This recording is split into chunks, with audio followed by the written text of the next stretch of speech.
All right. Welcome to my channel, and my pleasure to welcome Larry Johnson, the most knowledgeable person that I ever have come across. We're going to talk about a little bit about why is the Baltic Sea something that could be the scene of World War III. It borders to 9 nations, including Russia, being a body of water that's larger than combined area of the Great Lakes, bordering Canada and the United States. So it's an important strategic water.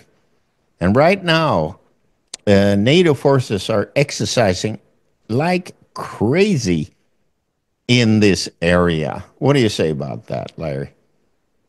Yeah, most people not familiar with the geography, and I just pulled the map up to take a look at it. Don't realize that, we call it a sea, but if the narrow openings that are between Denmark and Sweden, if those got closed off, it'd be a big lake, Yeah. you know. Uh, so it is. There are strategic choke points for the Russian Navy that are in the Baltic Sea. So if you're Russia, you don't want to be in a position where you would have to move ships out of that out of the Baltic into the Atlantic. Very easy to monitor. Same for submarines. I really don't see how. You can't get through with a Yeah, submarine without going in surface mode because correct. it's very shallow. The Yeah, great belt between Denmark, between Sweden and Denmark, is shallow. I'm a yes, former diver in the Navy. I know it's not that deep. It's about 40 feet yeah. maximum. Yeah, so there's no stealth involved there, and Exactly. that in the event of a war, um, you could you know contain the Russian Navy pretty easily. Yeah. Now, uh, but it's a two-edged sword because the NATO forces face the same challenge getting in, and it's the kind of thing that once they get in, can they get out? Mm. You know, they could Yeah. be trapped. So they are flexing muscle. And Mm. these exercises have been planned for, quite a while. They didn't just decide to do this of late.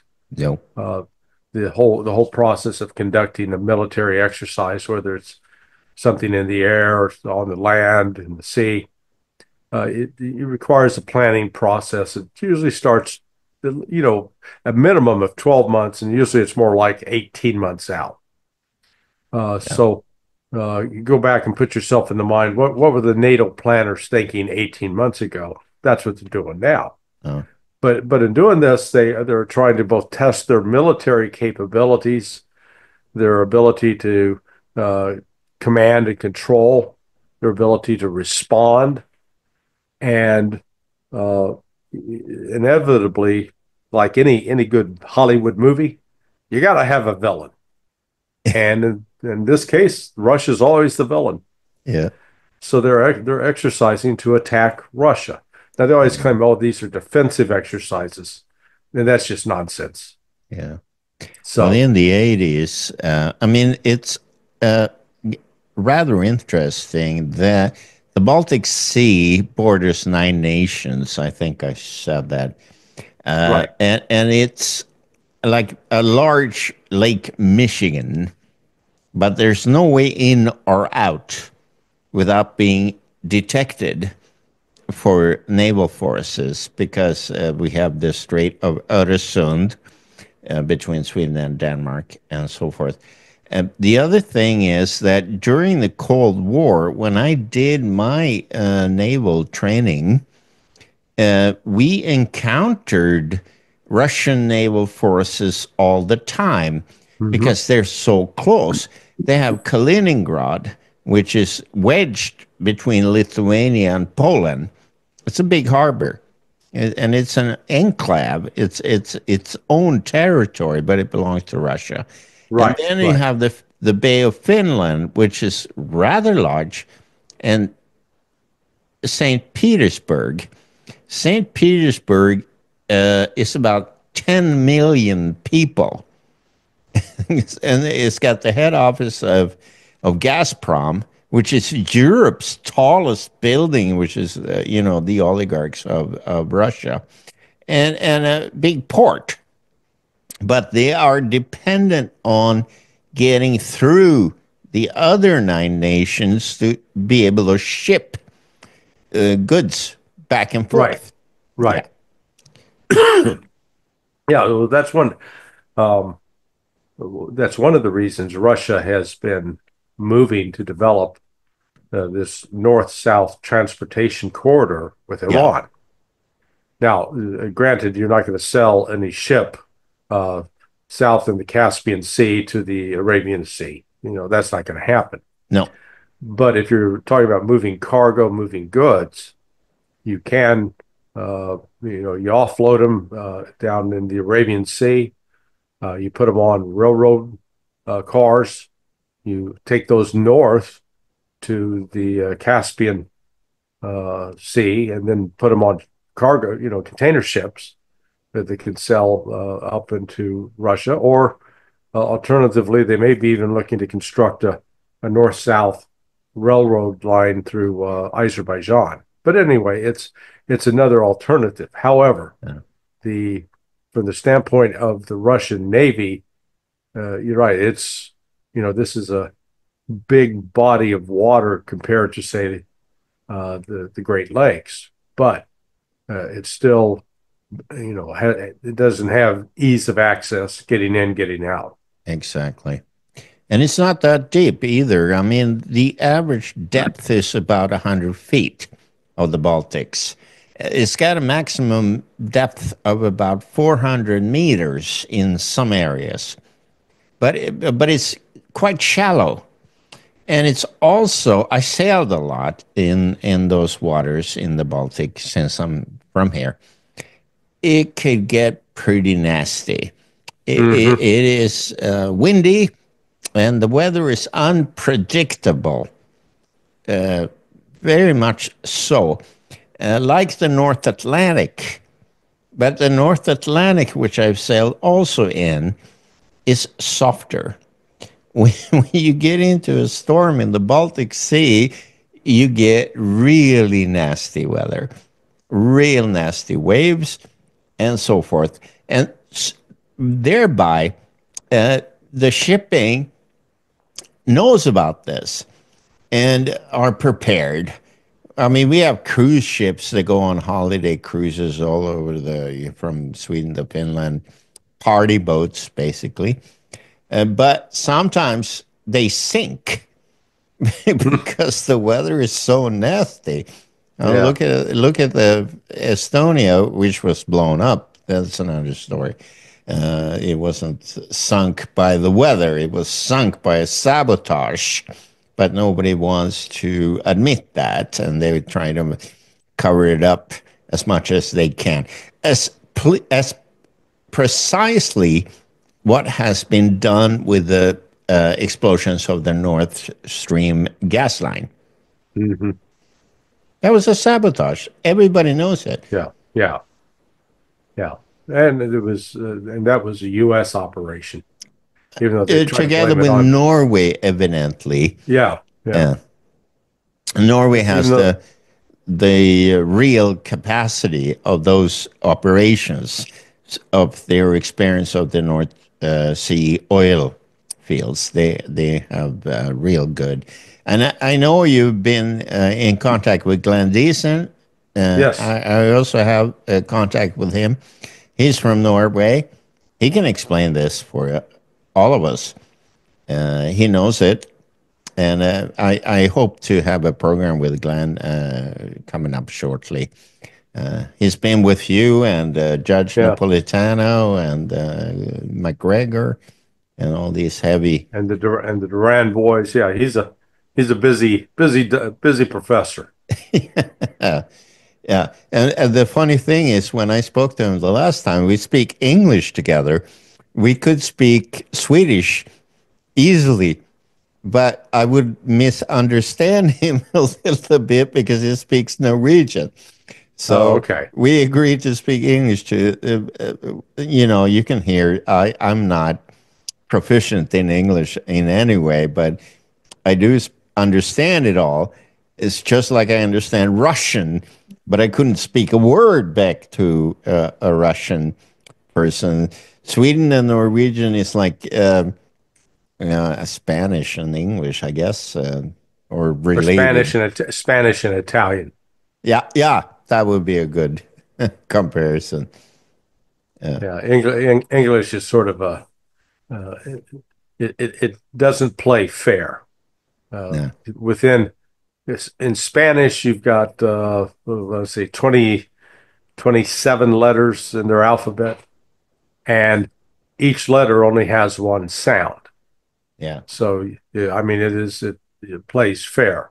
yeah, Whereas in English, you got 26 letters in the alphabet, but you have 44 sounds.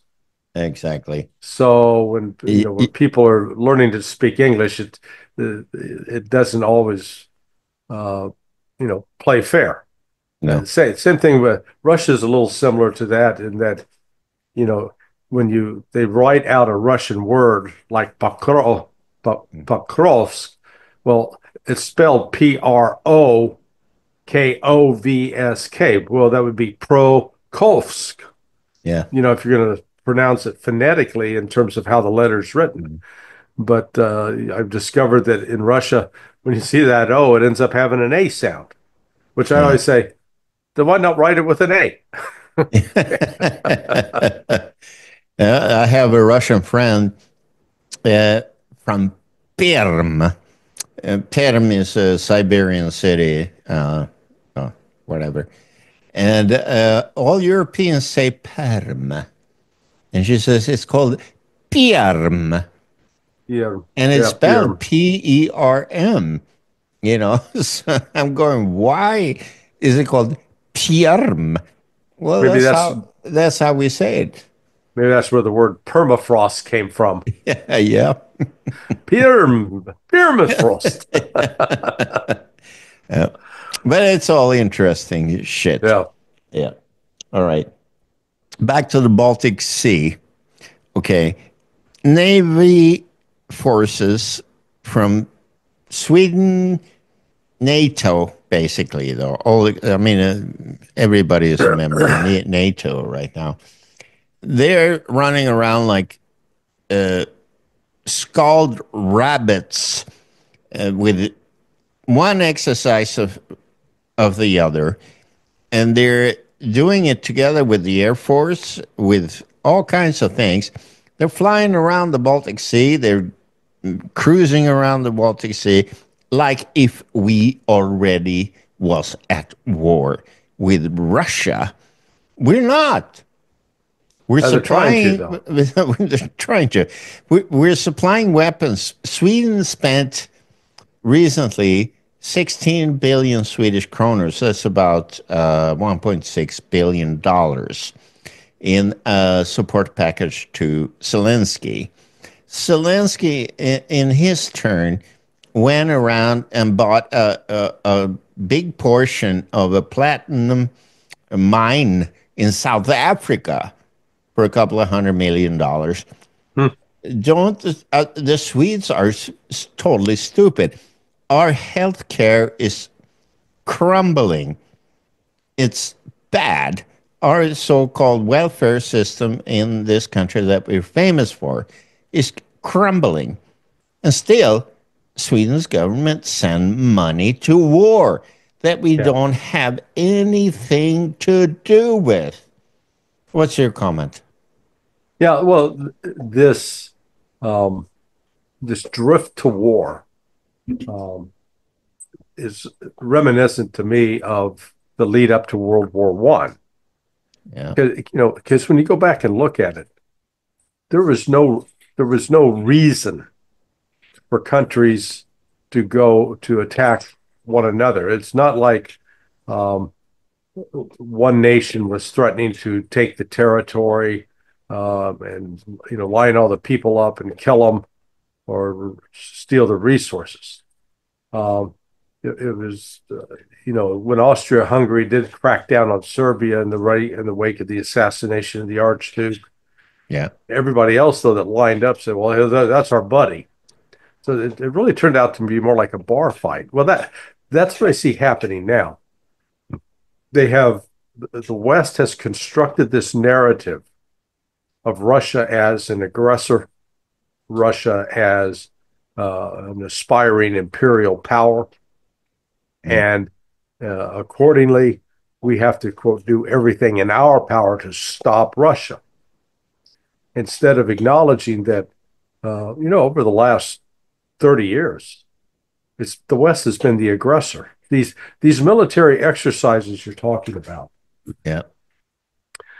you know, they are um, they are taking place in and near areas of Russian interest and Russian control. And if you just simply flip the script, and if Russia was conducting those kinds of exercises off the coast of Sweden, off the coast of Denmark, definitely off the coast of the Baltic states, the West would be outraged. Yeah. And if Russia was doing that off the coast of the United States, again, we would be outraged, and correctly so. Hmm. But it seems that the West is not going to apply any sort of simple standard. So when you go back and look, these military exercises have been a regular event in terms of part of the Western strategy to Yeah. confront Russia since at least 2007, 2008. Yeah. Well, Sweden has a little bit of a, let's say, argument against naval operations in the Baltic. And that goes back to 1981. In Mm-hmm. 1981, a Russian submarine went aground and couldn't get out of there on a inlet to one of Swedish naval bases in Karlskrona. And they got stuck, and it was popularly called "Whiskey on the Rocks" because the submarine was whiskey class, Uh-huh. called by the NATO, but it was an old Russian Soviet, I should say, Soviet submarine that had an excuse that they navigated wrong. They were going to be an exercise north of Poland, and they ended up 300 miles north and went aground in Sweden on secret Swedish area. I've been navigating there. It's a completely secret area called Gåsefjärden. It's not marked on regular sea charts. You have to have military charts to get through it because Mm-hmm. it's full of stones and it's a difficult place to navigate. And of course, the Russians were there, Soviet, I should say. So the Swedes has not forgotten about that. And this is 1981, many years ago. Uh, Yeah, that's 44 years. yeah, is it? Yeah, Okay, you're better at math than I am. yeah, Whatever. It's 44 years. I was there, so as a UDT at the moment, I So was you're there as a teenager. yeah, I was there as a 19-year-old diver, and they sent us out to measure with the Geiger millimeter if it was radioactive, and it was, but Mm. they didn't have nuclear torpedoes.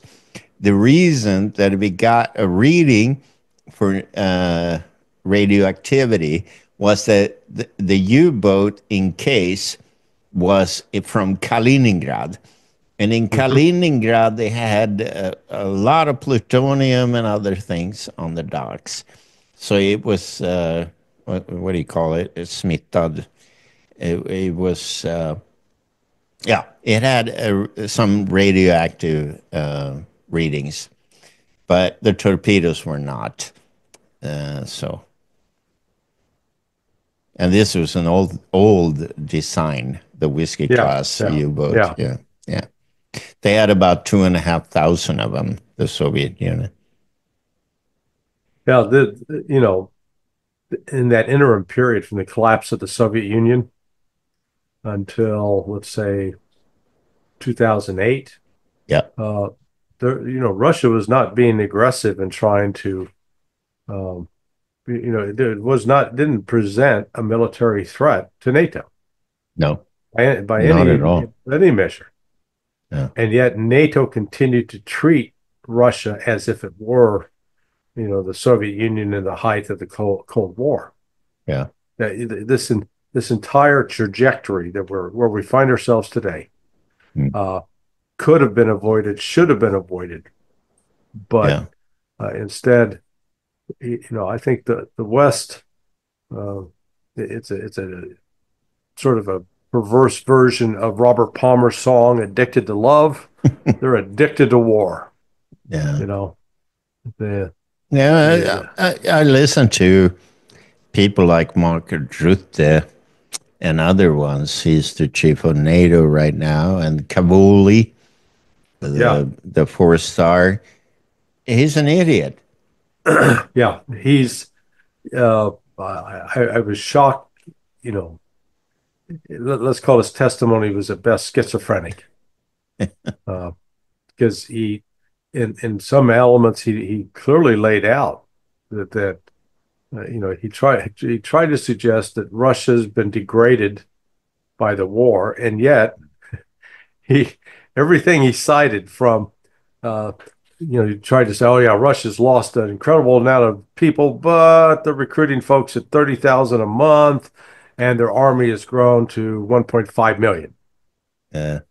Uh, So not they're good on even that. mentioning as well that the collective European Union is not able to produce the munitions that is consumed by the Ukrainian proxy.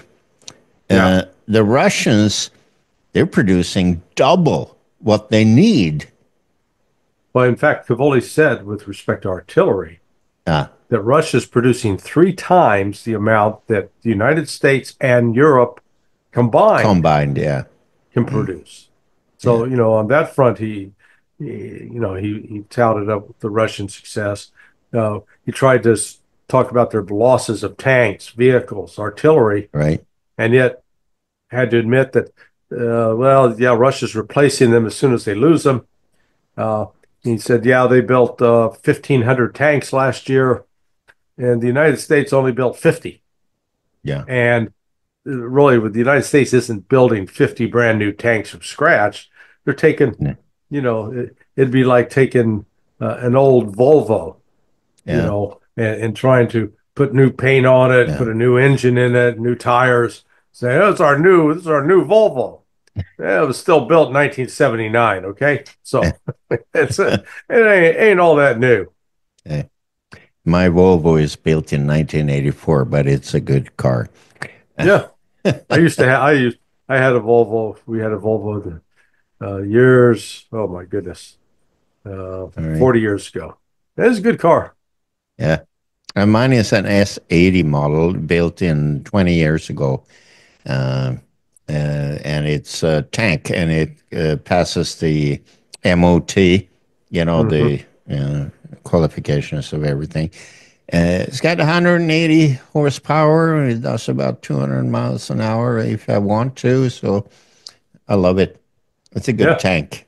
It's a heavy car. It consumes a little bit of fuel, but it gets about, if I recount it to miles per gallon, I get about 30 miles per gallon. So that's not bad. That's under a liter per kilometer. Yeah, just watch what's going to happen with these folks that have these electric cars. They're not gonna last as long as some of these old gas powered vehicles. Well, number Yeah. one, and number two, uh, they don't you're not going to find a great car lot, used cars, used, whether it's a used Tesla or a used Chinese electric, whatever the electric vehicle is. Yeah, show me the great used car market for that. Yeah. Not going to happen. Another thing that we discussed on my channel here in Sweden called Lunchklubben, we do that every day, me and a colleague. Uh, and ferries. He lives on an island called Bornholm, which is outside of the Swedish coast in the Baltic. He moved there for reasons, yeah, to retire. Yeah, yeah, It's a quiet place for him. But he also reacted to that they allow electric battery cars on board the ferry. And that's a closed environment. That's like a garage. yeah, yeah. And what are they going to do when one of those catches fire? Because you can't put Can't the put it fire out. out. Yeah, Yeah. yeah. They get to practice. Norwegian ferry liners and like Hurtigruten, which is like the north of Norway, they prohibited electric vehicles on board for safety reasons. Yeah, they're going to get to practice their winter swimming techniques. Yeah. Yeah. We're good at that up here. Yeah. Oh, yeah. That's why I live in Florida. I like the warm water, man. Yeah. I'll come and visit you. Be sure sometime, maybe this year. Yeah, I got to you put. gotta love if you come in here, you gotta learn to love humidity. Yeah, I know. I've been to Florida several times, so I'm familiar with it. But I like the warmth as well. But it could also rain quite heavily. Yes. It can be shit weather in Florida as well as it can be here in Scandinavia. It's a little bit different though. Here it's dry. Yeah. Uh, Yeah. yeah, so, all right. Thanks very much, Larry. We've been here for about half an hour, and that's for me perfect. Okay. Thank you for being here, and I hope to see you again. Hey, anytime, Hakan. Enjoyed All it. right. Thank you, man. Take care. Take Bye. care. We are be in contact. Bye.